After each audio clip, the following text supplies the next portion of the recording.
안녕하십니까. 신영일의 비즈정보 플러스입니다. 젊고 아름다워지고 싶은 사람들이 늘면서 안티에이징 시술이 보편화되고 있습니다.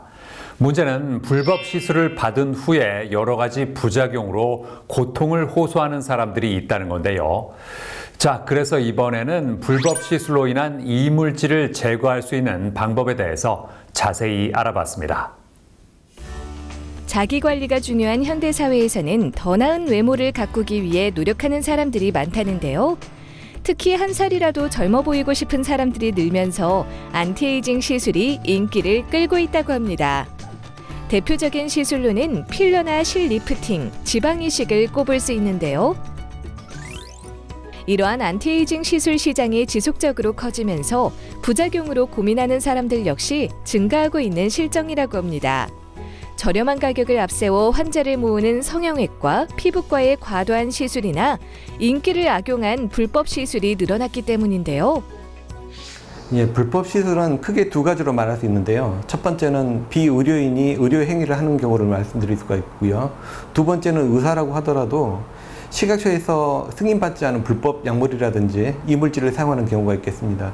이는 불법 시술에 사용되는 이물질로 주로 파라핀이라든지 공업용 실리콘이 있는데요. 이런 이물질은 어떤 주사에도 녹지 않기 때문에 체내에 그대로 남아 염증이나 면역 반응을 일으키고 딱딱한 덩어리를 만들면서 안면 변형이 생기는 등 심각한 문제를 일으킵니다. 지금 당장 아무런 증상이 없더라도 불법 이물질은 언젠가는 문제를 일으킬 가능성이 높기 때문에 반드시 제거하는 것이 좋겠습니다. 이물질 제거술은 난도가 높은 수술인 만큼 우선 의료진에게 충분한 상담과 정밀 검사를 받아야 한다는데요. 환자의 증상과 수술 부위, 이물질의 종류와 분포를 정확히 파악한 후 초음파나 CT 등 영상 검사를 통해 이물질의 위치와 양을 확인한다고 합니다. 그리고 검사 결과를 토대로 이물질 제거 방법과 범위를 결정하게 된다는데요. 이물질 제거 시에는 주변 정상 조직의 자극을 최소화해 2차적인 부작용을 방지하고 이물질 삽입 이전의 상태로 최대한 가깝게 복원시켜주는 근본적인 치료를 목적으로 두고 수술을 진행한다고 합니다. 그렇다면 이물질 제거술을 받은 후 사후 관리는 어떻게 해야 할까요? 이물질 제거 수술 후에는 붓기나 멍을 잘 관리하고 염증 예방을 위해서 처방받은 약물을 잘 복용하여야 합니다. 또한 이물질 제거 부위가 잘 회복할 수 있도록 자극을 주지 않는 것이 중요하고 의료진의 지시에 따라 정기적으로 경과를 확인하는 것이 좋습니다. 의료 면허가 없는 비의료인들이 불법 이물질을 사용할 경우 부작용이 발생할 가능성이 높다고 하는데요. 만약 불법 시술로 인해 부작용이 나타난 상태라면 정밀 검사를 통해 자신의 상태를 파악한 후 이물질 제거술을 받길 바랍니다.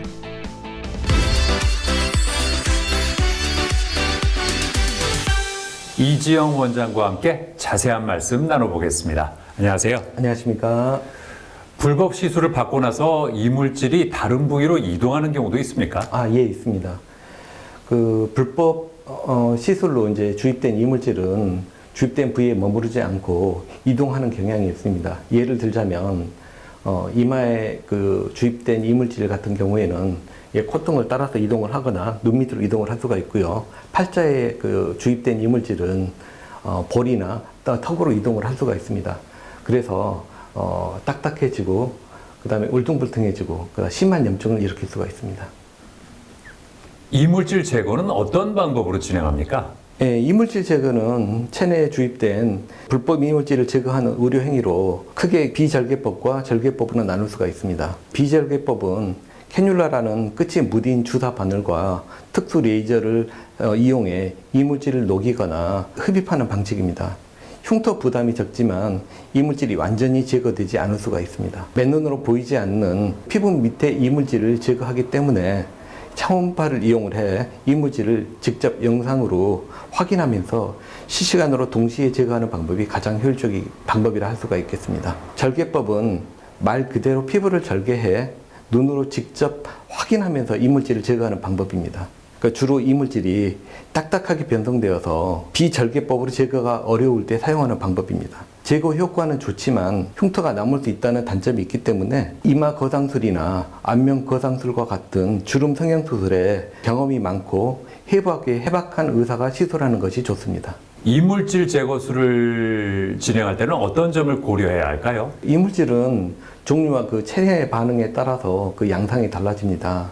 그래서 이물질이 어떤 종류인지, 어디에 얼마나 박혀 있는지, 그리고 이물질의 크기와 모양, 그리고 얼마나 깊이 존재하는지에 따라서 그 특징을 정확하게 파악을 해야 합니다. 또한 그 얼굴에는 신경이나 혈관과 같은 중요한 구조물들이 존재하기 때문에 기본적으로 초음파 시술을 갖추어서 수술 중에 초음파 영상을 보면서 이물질을 제거해야만 이러한 중요한 구조물들을 다치지 않으면서 수술을 할 수가 있겠습니다. 이물질 제거술을 생각하는 분들께 어떤 조언을 해주고 싶으세요?